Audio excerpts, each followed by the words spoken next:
did this ended up in a marriage എന്ന്, എങ്ങനെയാണ് ഇതൊരു വിവാഹത്തിലേക്ക് എത്തിയതെന്ന്.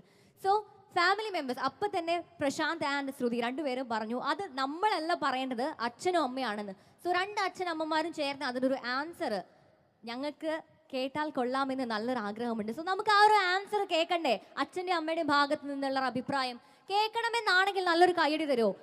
അത് യെസ് എന്നാണെങ്കിൽ നല്ലൊരു കൈയടി തരുമോ? ഓക്കെ. സോ എങ്ങനെയാണ് അതൊരു വിവാഹത്തിലേക്ക് എത്തിയത്? സോ രണ്ടുപേരുടെ ഫാമിലി. ഓക്കെ. സോ എനിക്ക് തോന്നുന്നു ഇവിടെ മാട്രിമോണിയുടെ പരസ്യമാണ്. ഞാൻ എങ്ങനെയാണ് വിവാഹത്തിലേക്ക് എത്തിയതെന്ന് ചോദിച്ചപ്പം കേരള മാട്രിമോണി എന്ന് മാത്രമാണ് പറഞ്ഞത്. സോ അതിനേക്കാൾ കൂടുതൽ എന്തെങ്കിലും ആഡ് ചെയ്യാനായിട്ടുണ്ടോ പ്രശാന്തിൻ്റെ അച്ഛനും അമ്മയ്ക്കും? കേരള മാട്രിമോണിയിൽ തന്നെയാണ്. പിന്നെ എൻ്റെ മോന് പ്രായമായി, 30 വയസ്സായി, കല്യാണം പ്രായമായി, കെട്ടിച്ചു കൊടുക്കേണ്ട പ്രായമായി. ഞങ്ങൾ തമ്മിൽ കണ്ടു, സംസാരിച്ചു, അച്ഛനമ്മ രക്ഷിതാക്കൾ തീരുമാനിച്ചു, ഉറപ്പിച്ചു.